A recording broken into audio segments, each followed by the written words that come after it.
என்ன அது? ஒரு கல்லுடா அது.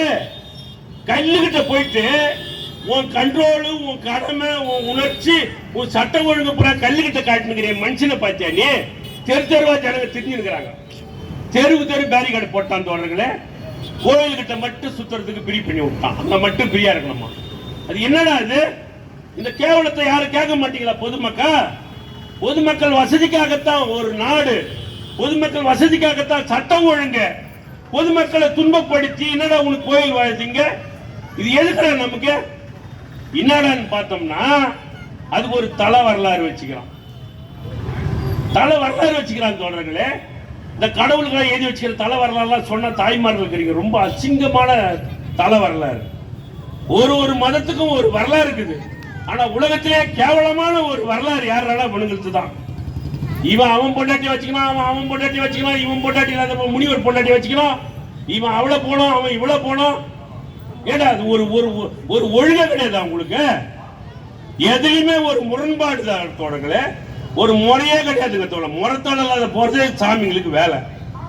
என்னடான்னு சொன்னா ஒரு சமயம், ஒரு யுகம், எத்தனை யுகம் அந்த அக்கிரம் பண்ணிட்டு இருப்பீங்க? எத்தனை யுகமா அந்த அக்கிரம்லயே நீங்க தொடருவீங்க?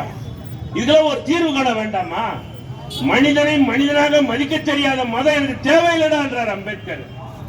சக மனிதனை மனிதனாய் மதிக்க தெரியாத மதம் மதம் அல்ல, அது ஒரு மனநோயாளிகளுடைய கூடம் அப்படின்னு சொன்னார் அம்பேத்கர். அப்ப மதம் எதுக்கு தேவைப்படுது? ஒற்றுமைப்படுத்துறதுக்கு ஒரு மதம் தேவையா இருக்கலாம். ஒருத்தருக்கு ஒருத்தர் அச்சுன்னு சாவிடான்னு சொல்றது எதுக்குடா மதம் நமக்கு? எதுக்கு மதம்? உன் ஜாமியை கும்புறதுக்கு மட்டும் வேணும். ஏன் ஜாமியெல்லாம் விட்டுருத்தா ரோட்ல? எனவே தோழர்களே, 12 காலமாக போராடிய இந்த போராட்டம் சிந்து சமயத்தில் ஆரம்பிச்சு கீழடியில் முடியும் என்று நீங்கள் உறுதிப்படுத்திக் கொள்ள வேண்டாம். இது தொடரும் எங்களுடைய போராட்டம். அந்த வகையிலே தோழர்களே, இந்த தேசத்தினுடைய with, origin of this country, இந்த நாட்டினுடைய மூல வித்து யாருன்னு சொன்னா தமிழ் தேசிய இனம் தான். இந்த தமிழ் தான் உலகம் முழுக்க பரவி கிடக்கிறான். இந்தியாவில் மட்டும் 33 கோடி பேர் இருக்கிறாங்க. 148 கோடியில உலகம் முழுக்க இருக்கிறவன் 40 கோடி இருக்கிறான். 78 கோடி பேருக்கு ஒரு தேசம் தேவையா இல்லையா தோழர்களே?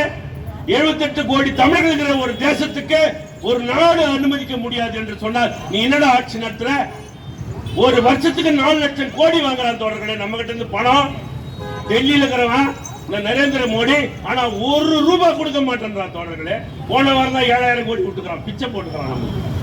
1 ரூபாய் கொடுக்காத உத்தரப்பிரதேசத்துக்கு 46,000 கோடி கொடுக்கிறான் தோழர்களே போன வாரம். இது என்ன ஓர வந்தன? பொருளாதாரத்தில் இப்படிப்பட்ட ஒரு ஏற்றத்தாழ்வு இருக்கலாமா? இந்தியாவிலேயே பம்பாய்க்கு அடுத்து சென்னை தாங்க வருமானம் பண்ற ஒரே மாநிலம். எனக்கு வேண்டிய பணத்தை நீ கொடுக்கணுமா இல்லையாடா? இதை கொடுக்காததால இவன் கஞ்சா விற்க விடுறான், சாராயம் விற்க விடுறான். சாராயம் வித்து கவர்மெண்ட் நடக்குது தோழர்களே. அசிங்கமாகுது இந்த கவர்மெண்ட்டை பார்த்தாலே நமக்கு. சாராயம் வித்து ஒரு கவர்மெண்ட் ஆனா அவன் அதுக்கேற்ற மாதிரி அவன் பணம் கொடுக்க மாட்டான். எத்தனை புயல் வெள்ளம், மக்களை எப்படி நிர்வாகம் பண்றது அறிவில்ல. அமித்ஷா ஒருத்தன் தோழர்களே பெங்களூர் புயலுக்கு போறான், உத்தரகாண்ட் புயலுக்கு போறான், கேரளா புயலுக்கு வரமாட்டேன்றான், தமிழ்நாட்டு பக்கம் வரமாட்டேன்றான் புயல் வெள்ளம்னா. அப்புறம் ஓட்டுக்கு எதுக்குடா வரங்க? ஓட்டு மட்டும் எதுக்கு? அவன் ஓட்டு உனக்கு தேவையா? எனவே தோழர்களே, இந்தியாவின் உதாரணமாய் வாழ்ந்த இனம் தமிழ் இனம். தென்னிந்தியா முழுக்க இல்லை, இப்போது வட இந்தியாவும் சேர்ந்து நம்ம கண்ட்ரோல்ல வந்துருச்சு தோழர்களே. வட இந்தியா முழுக்க விழிப்புணர்வு பெற்று விட்டார்கள்.